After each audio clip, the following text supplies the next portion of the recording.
Okay, today we're going to start the assembly process for the ice cream maker EIM-502.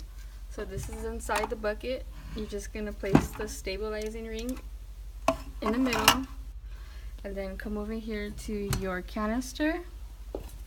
Place your paddle inside the canister like this. Then you're going to place the lid for the canister on top. Make sure that's snug.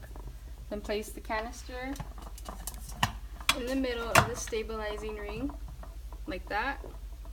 Then you're going to grab your crank motor, place it into the little latches with the locks. Then place the canister in the middle, make sure it's snug like that. Everything's clicked and locked.